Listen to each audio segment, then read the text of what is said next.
Hello, everyone. Hope everyone's doing well. It's Friday, and I'm so happy because work has been a pain in the butt, and work is not going to be discussed or mentioned for 2 days. Well, I put a video up of me complaining about work, but this is that challenge lock that I was making, and I just want to show you the progress. One of the things I finally have got my taxes paid and my refund money back, and I'm now able to start getting locks in, and I'm going to be able to ship out packages. All that's been on hold while the government has hand in my pocket. But I got a very good bottoming tap. Those are the design that it'll go all the way to the end of the thing and not, be pointy and everything, so it'll thread all the way down. And this is very good threads on this one also. It's a 4x40, and it cuts excellent threads. The Chinese one that I had before, I was using an M4 or an M3, and sometimes they would cut good, and other times they'd just be shallow, like their dimensions. They didn't get their dimensions correct. But as you can see on this particular one, it makes some nice deep threads there. Let's see if we can focus. Some very nice deep threads. And that's going to help a lot in the feel of this lock. This is that antique Yale key that I found that fit the keyway. I modified it a little bit by lowering a couple more cuts. This is going to be one of those challenge locks. It's going to have no secrets. You're going to be able to see everything before you pick it. A couple of reasons for that. One is sometimes, see these anti-drill pins will fall out. I'm going to take, one of them's falling out anyway. I'm going to leave him out because it's just a challenge lock. It's not really going to be, I might be able to use it in some other little thing. But I was able to take this key that fits in here, make it a 6-pin.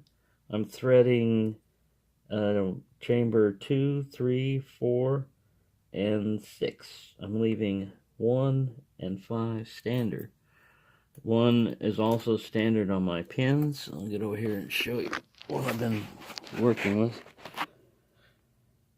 Been working with my jeweler's thing and file and stuff. But I'm going to leave pin 1 standard. Pin number 2 is a Lockwood pin that Paul Springett sent me for one of the padlock repairs. That happened to be the perfect size. And man, these Lockwood pins, man, that is flat on the top. You can see the difference between other ones. They're kind of like bevel, and they don't get their top all that well. And sometimes they're kind of rounded. But Lockwood's, man, and that thing fit perfect in that chamber. Serrated the crap out of that guy. Serrated the hell out of that one. Serrated the bottom ones. This is an American key pin turned upside down just for its serrations. I've got a T-pin here with serrations and a key pin with some deep cuts in him. Same way with this guy, and another kind of little T-pin with a nice sharp little serration there.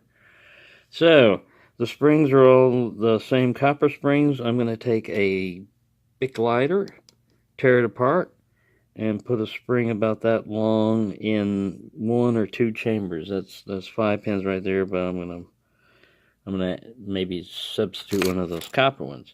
So that's what's going on with that. I just wanted to also show you some locks that I bid on and finally got in. This is a Walsco by Vero. It made in Italy, hardened shackle. Walsco. No key. This one is a Waterbury. I guess all you need to know is right up here. This says Hong Kong. It doesn't say hardened. It says Hong Kong. No key on that one also. All right. But the biggie, and I do mean biggie, that I got was this guy. I mean, it is huge. It's almost 2 pounds. guard. It's not a guard security. It's a guard cylinder brass padlock. Sucker's huge. Here's a master lock number 15. Dwarfed by that monster. I looked at it. I haven't picked on it or anything yet. Neither one of these. Appears to be 5 pins in there. And I'm going to give that guy an attempt. But he's definitely going to be in the vise. Because it, like I said, it's heavy. Look at that. Fills my hand up. I got another one that I'm bidding on. This one I got for a pretty good price. There's another one on eBay that they want like $20 for. It's all bright and shiny and brand new looking, but no key. $20 plus shipping. No thanks.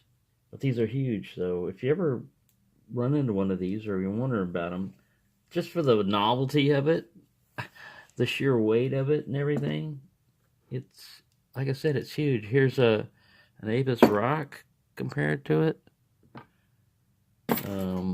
An Avis 8355. Looks like a midget. This is a CISA 60 millimeter. So yeah, I'll break out the calipers here and got them around here somewhere. They're hiding. There they are. I'd say he's probably like 70 millimeter, maybe 80. I don't know. And 3 or 4 inches wide. First, we'll go with inches. Yeah, 3.10 inch.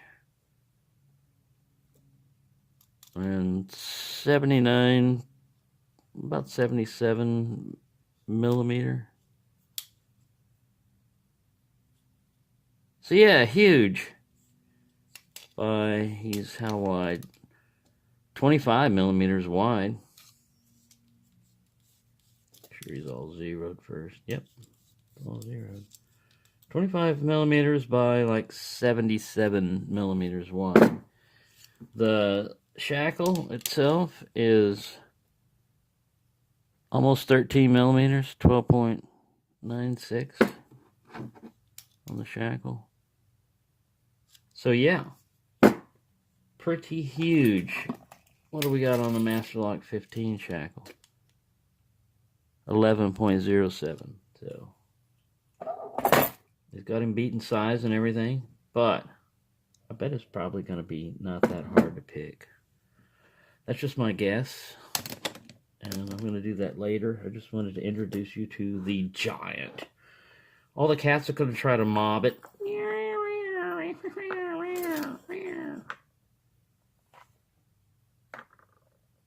But their tails aren't even as tall as this thing. Look at that. Their tails are barely. The thing's a little bit higher than their tails. Get them all in there. Sheila back there is not gonna. It's funny. The black cat's name is Nigel, but he's a Mexican cat. So go figure. Right. And I'm not gonna name these brown ones because they look alike. I mean, they're different. They're slightly different. You have to get to know them. But so there you go. There's yeah. I'm gonna try to pick this monster probably tonight. And I just wanted to give you a little update on this. This one's going to be called mild personality disorder. Maybe mild or major, depends on how it picks. But it should give hopefully a lot of clicks and deep fault sets. And like I said, it was hard as hell. I couldn't pick it open with standard pins in there, so thread it and add security pins to it and make it worse. Yeah. And then send it to some poor, unsuspecting person. Well, they should suspect it when they see it. Get back here, Nigel. He ran off. Don't be afraid of that. Don't be afraid of that lock. It's not going to hurt you. We'll make sure of that. So, hope everyone's having a good time and enjoying their weekend. Mine's just beginning. I'm over here at the Groove Master. You set up your different cutting blades for whatever you're gonna make. I'm gonna be making squares, 20 and a quarter by 20 and a quarter. But it's got this big table here that it comes out on. There's all your fiberboard and a foot pedal. Sometimes that thing sticks on. But yeah, you can make triangles, you can make squares, you can make all kinds of things. And they got different blades on them, like this one. I'll just have to remeasure it, but now it's got different cuts. Makes little grooves. Some of them make a little tongue and groove thing that don't cut all the way through. I'll have to measure it. But yeah, it's got this little almost hieroglyphics on how to do this, which is not completely accurate, but we have this archaic little piece of paper which our boss thinks is the Bible. But supposedly some guy did this before, and I've done it for over a year and a half, and I got my own method which works every time. And if it doesn't jive with his method, then it must be wrong. He's one of those type people. He also has no ability to supervise. He sat here and told me today, you got something to do today. I said, man, I got something to do every day. Oh, you don't do shit. Man, that lit me off. I gave him an earful right there. I'll show you I don't do shit. Then he wants me to bounce around and do everything else. That's the type of crap you gotta put up with. Rodney, go to Department 1A, please. No, hell no. Fuck no. Rodney, go to Department 1A, please. Go to hell. Get your own shit. I talk back to him. Here's another stupid thing my boss does. Like, these things come in rolls. They're pretty heavy. Well, the easiest way is to take one of these, set it on the ground. You stand on it. It's not going to hurt it. And you push it. You push it along with your foot. Well, he tells me the corporate bosses are around, and they don't like people kicking this. Man, he's just making that crap up. He's just making it up automatically, just off the top of his head. He wants me to hold this thing and walk backwards with it, which is ridiculous, stupid, moronic, and another example of excessive micromanagement. I've been doing this thing for a year and a half. I got no problems with it. Almost 2 years now. You don't need to tell me how to do the damn job. Anyways, it's a crap you got to put up with. This is a little anchor. It goes up here. The take-up wheel. You can control the speed with this little dial down here, and this adjusts the tension on the take-up tube. But yeah, that's it. That's printing in a nutshell. You change it around by changing these. You pull these off and change them out.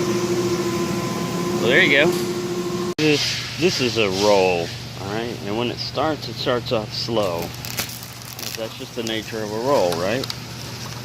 And my stupid boss sees all this stuff work up here, and he goes, you need to go faster because there's more work.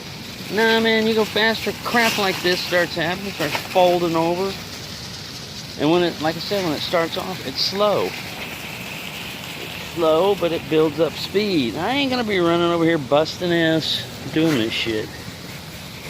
So, he wants to see slow. Take a break.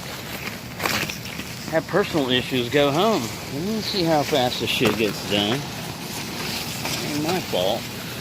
Puts me on other shit all day while 2 machines are running this shit, and I'm not over here. The saga continues. No, my supervisor's not in that dumpster, although he should be. Now he came up to me and asked me for help on the machine he's running, the core machine. I told him, I said, look, man, that's how this other shit got backed up, is because you have me running that machine and you run this machine. I don't mind doing that, but don't sit there and tell me I'm going too slow or something, man. You need more people. And he says, well, he talked to his boss, and the boss won't give him more people. Well, then, man, don't try to kill the ones you got, man. All right, we push this little button right here with the magic stick. Magic stick. Whee! And there it goes. Put my magic stick back up. Oh, I wanted to show you the key on this too. Look at the, isn't that a weird key? It's just got like 2 prongs and 1 dimple. I haven't tried to pick it or anything, and it's a kind of a weird, look like a wafer lock kind of keyway, but yeah, you definitely feel something when you go all the way. You feel nothing, then a little So, but yeah, forklifts, they always leave the keys inside. Pick a Yale, pick a Yale. So there you go, it's Friday. I'm not gonna let this shit bother me. Try not to let your, if you got a crappy supervisor, try not to let him cause you to catch a case or anything.